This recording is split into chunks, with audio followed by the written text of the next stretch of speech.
Bismillahirrahmanirrahim. Assalamu alaikum. Second year students, I hope you're all doing great by the grace of Allah. Welcome to lecture number 16 of our chapter 17, and today we'll be starting the topic of chemical coordination. So by now in our previous lectures we have learned in detail about nervous coordination and its different parts and how it works. Now we're moving on to another type of coordination system which is controlled by chemicals. Therefore we call it chemical coordination system. अगर humans के अंदर या animals के अंदर chemical coordination की बात की जाए तो the word that pops up in our heads should be hormones. इसके अलावा हार्मोन्स की अगर हम बात करें, क्योंकि chemical coordination is all controlled by hormones are the chemicals which are used in this type of coordination. तो इसके साथ हमें कुछ और जो टर्म्स हैं जिनके बारे में पता होना चाहिए वो है हमारे पास endocrine system and endocrine glands, because endocrine system is the entire system of glands which are located in different parts of our body, जिसके अंदर जो glands present हैं endocrine glands, जिनको हम ductless glands भी कहते हैं. ductless मतलब जिनकी कोई अपनी ducts नहीं होती, instead इन glands के अंदर से जो secretions होती हैं hormones की, they are moved into blood.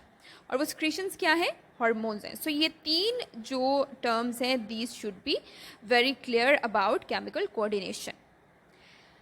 Let's talk about endocrine glands first, which collectively are called endocrine system. Endocrine glands total हमारी बॉडी में 20 होते हैं. There are 20 endocrine glands and they are defined as that these are a discrete groups of cells which make specific chemical compounds which are called hormones. And also, like I just mentioned, you must remember that these are ductless glands. We are talking about ductless glands, which means they don't have their specific pathways or separate tubes or tracts. Instead, they use blood for the movement of these chemical substances. कुछ endocrine glands जो हमें नज़र आते हैं commonly, जिनको हम study करते हैं, उनकी इंपॉर्टेंसेस बहुत ज़्यादा है, वो आपको यहाँ पर नज़र आ रहे हैं. You have pituitary gland, you have adrenal gland जो हमारे किडनीज़ के साथ हैं, थायरॉयड ग्लैंड जो हमारे नेक रीजन में या थ्रोट में प्रेजेंट हैं, pancreas, ovary, testis and thymus. These are some of the most important endocrine glands which control a lot of the functions in our body. Next let's talk about hormones, यानी कि वो chemical substances जो इन glands के अंदर से release हो रहे हैं वो क्या है. These are actually organic compounds हैं और उनकी जो स्ट्रक्चर्स होते हैं उनके अंदर वेरिएशंस होती हैं. So basically all of the hormones are organic compounds with having varying structural complexity, यानी कि डिफरेंट हार्मोन्स जो डिफरेंट उनकी कैटेगरीज हैं हार्मोन्स की, उन सब के अंदर उनकी कंपोजिशन जो है वो चेंज हो सकती है, उनके स्ट्रक्चर्स जो है वो चेंज हो सकते हैं, but they are all basically organic compounds. Hormones की कुछ प्रॉपर्टीज़ की बात कर लेते हैं, यानी कि हार्मोन्स के को जब हम स्टडी करते हैं तो हमें क्या क्या प्रॉपर्टीज़ उनके अंदर नज़र आती हैं. First of all, they are released into and transported through blood, यानी blood is the medium which is utilized for the movement or transfer of these hormones to different parts of our body. यानी जहाँ gland के अंदर से इन्होंने निकलना है वहाँ से ये ब्लड स्ट्रीम के अंदर जाएंगे और फिर ब्लड स्ट्रीम इनको बॉडी के डिफरेंट पार्ट्स तक लेकर जाएगी. Second character of or property of hormones is that they regulate enzymatic and chemical reactions. So one thing to remember is कि वो regulate करते हैं, change करते हैं वो chemical और enzymatic reactions which already exist. Already existing जो reactions होते हैं उनको स्टिमुलेट कर देते हैं, उनको या तो इंक्रीज़ कर देंगे या डिक्रीज़ कर देंगे. लेकिन हार्मोन्स के पास ये एबिलिटी नहीं है कि वो न्यू केमिकल रिएक्शंस को स्टार्ट कर सकें या न्यू एंजाइमेटिक रिएक्शंस को स्टार्ट कर सकें. Therefore they perform the function of regulating the already existing chemical reactions. So जब हार्मोन्स की बात हम करते हैं कि ये रेगुलेशन का काम करते हैं या इन्होंने कोऑर्डिनेशन में हेल्प करनी है या डिफरेंट फंक्शंस को परफॉर्म करने में हेल्प करनी है, तो उसका मतलब ये नहीं है कि वो न्यू रिएक्शंस को स्टार्ट करेंगे या न्यू प्रोसेसेस को स्टार्ट करेंगे. Instead they just regulate the already existing reactions.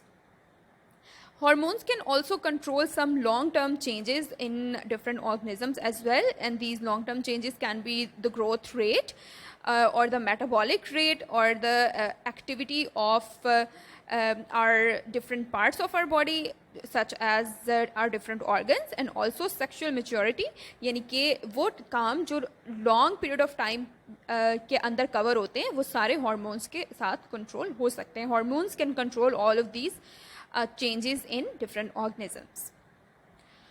Now let's talk about the chemical nature of hormones. यानी हमने कहा ये organic compounds हैं हमारे पास. तो organic compounds में तो हमारे पास बहुत सारी categories हैं. तो कौन कौन सी categories ऐसी हैं जो कि hormones के अंदर हमें नज़र आ सकती हैं. First of all, hormones can be proteins in nature, जिसकी एग्जाम्पल हमारे पास इंसुलिन और ग्लूकागोन है. Two of the most important hormones which are working in our body, और इनका फंक्शन आपको ऑलरेडी पता होना चाहिए अब तक. They control the sugar level. Also hormones can be amino in nature, amino acids in nature, यानी कि instead of amino acids joining and forming large proteins, only amino acid subunits can also form certain hormones, और इनकी examples हैं thyroxine और epinephrine. Also we have chemical composition of polypeptides. Hormones कुछ ऐसे हैं जो polypeptides यानी large proteins या long chains of peptides जो हैं वो भी हमारे पास hormones हो सकते हैं. और इसकी example हमारे पास है ADH यानी anti diuretic hormone, which you can, if you can remember from our first chapter when we studied about kidneys, तो वहाँ पर ये बहुत important hormones थे. And also another example is oxytocin. Then we have some hormones which are steroids in nature. Steroids are also organic compounds. और यहाँ पर example हमारे पास आ रही है estrogen की, which is female hormone, and testosterone which is male hormone. So these different natures of chemical natures of hormones are released by different glands. और glands हमारी mammals की body में यानी humans के case में हमें कहाँ पर located नज़र आते हैं. आपको उनकी locations नज़र आ रही हैं. So we have pituitary gland in the area of our brain. Then we have thyroid and thymus glands in the area of our throat or our neck. Adrenal glands are attached to our kidneys. Then we have pancreas, which is right next to our kidneys. Then inside our uterus we have ovaries and testes. These are all hormones. These are all glands which are releasing certain hormones to control different functions. Now let's talk about a very important part of our chemical coordination system, and that is hypothalamus. Hypothalamus के बारे में हम already detail में पढ़कर आए हैं nervous system के अंदर, and we know that it is a part of forebrain. अब फोर ब्रेन के इस पार्ट का केमिकल कोऑर्डिनेशन के साथ क्या ताल्लुक है? This is actually called as the master mind और the main site of the release of all of these hormones or controlling all of these hormones. यानी जितने भी hormones हमारी body में release होने हैं different glands के अंदर से, उनका जो main control system है वो है hypothalamus, which is a part of forebrain. और स्पेसिफिकली अगर बात की जाए जो हार्मोन्स हाइपोथैलेमस के थ्रू कंट्रोल हो रहे हैं या रिलीज हो रहे हैं, hypothalamus itself produces oxytocin and ADH. ADH यानी कि anti diuretic hormone which travels down and it is stored in the pituitary gland. So पहले हम ये देख लेते हैं कि हाइपोथैलेमस कहाँ पर है, पिट्यूटरी ग्लैंड कहाँ पर है, और फिर हम ये देख लेंगे कि यहाँ पे हार्मोन्स किस तरह से रिलीज हो रहे हैं. So you can see that this center region, lower region is the forebrain of our part. इस forebrain के अंदर हमारे पास है thalamus. This small part is the thalamus part. Right here, this small part is the thalamus part.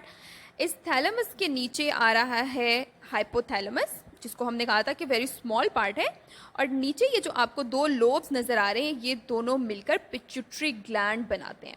So one part is the anterior pituitary and the second one is posterior pituitary.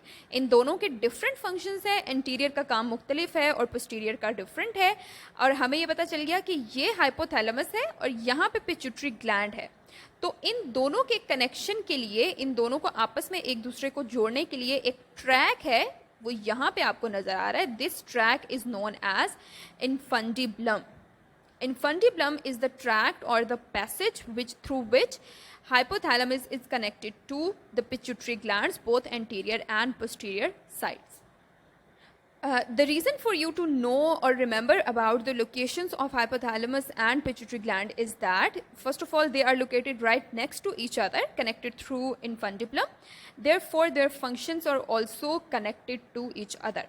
Pituitary gland जो है इसको हम कहते हैं कि ये master gland है. Master gland मतलब कि जितने भी और ग्लैंड्स हैं उनके फंक्शंस भी कंट्रोल पिट्यूटरी के थ्रू होते हैं, और पिट्यूटरी के कंट्रोल है हाइपोथैलेमस के हाथ में, तो इसलिए इन दोनों का कनेक्शन एक दूसरे के साथ बहुत इंपॉर्टेंट है.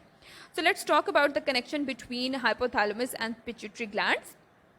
फर्स्ट ऑफ ऑल, हाइपोथैलेमस की बात की जाए तो सबसे इंपॉर्टेंट काम हाइपोथैलेमस का हमने कहा कि इसने ग्लैंड्स के अंदर से हार्मोन्स की सिक्रीशन को कंट्रोल करना है, and also it releases oxytocin and ADH hormones. So control एक अलग काम है इसका, यानी कंट्रोल का काम भी यहीं से होगा, लेकिन एडीएच और ओटी एंजाइम यानी ऑक्सीटोसिन जो है वो रिलीज भी यहीं पर होते हैं. सो ब्रेन ही के एक पार्ट के अंदर से दो हार्मोन्स रिलीज हो रहे हैं. ये हार्मोन्स रिलीज होके जाते हैं पोस्टीरियर पिट्यूटरी के अंदर, और वहाँ पे ये स्टोर हो जाते हैं, और फिर जब इनकी ज़रूरत पड़ती है बॉडी को इन दोनों हार्मोन्स की, तो फिर हाइपोथैलेमस के अंदर से ही नर्व इम्पल्स का सिग्नल आता है जो कॉज करता है इस स्टोर्ड हार्मोन्स की रिलीज़ का.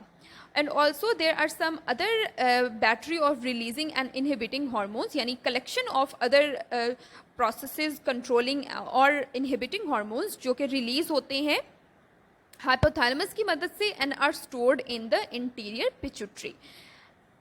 यहाँ पे आपको नज़र आ रहा है ब्रेन के अंदर जो हाइपोथैलेमस है वहाँ पे कुछ न्यूरोसिक्रीटरी सेल्स हैं. न्यूरोसिक्रीटरी सेल्स इस रीजन में है. You can see this part here is the hypothalamus.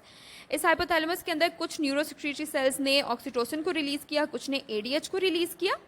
ये सेंटर में जो कनेक्शन है ये ट्रैक्ट इतना, दिस इज़ इनफंडिबुलम, और ये ऑक्सीटोसिन और एडीएच जो यहाँ पर रिलीज़ हुए हाइपोथैलेमस के अंदर वो यहाँ से ट्रैवल होते हुए इस इनफंडिबुलम के थ्रू सेपरेटली जाकर स्टोर हो जाते हैं anterior posterior side of the pituitary gland. Pituitary gland में होंगे लेकिन उसकी पोस्टीरियर लोब के अंदर.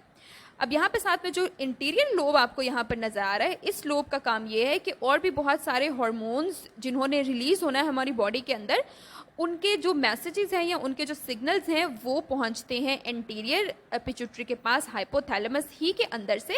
सो यहीं हाइपोथैलेमस के अंदर से कुछ और ग्रोथ रेगुलेटिंग या डिफरेंट फंक्शंस रेगुलेटिंग हार्मोन्स हैं, उनके सिग्नल्स एंटीरियर साइड पर पहुँचते हैं और फिर वहाँ पर वो रेगुलेट करते हैं या कॉज करते हैं प्रोडक्शन ऑफ डिफरेंट हार्मोन्स.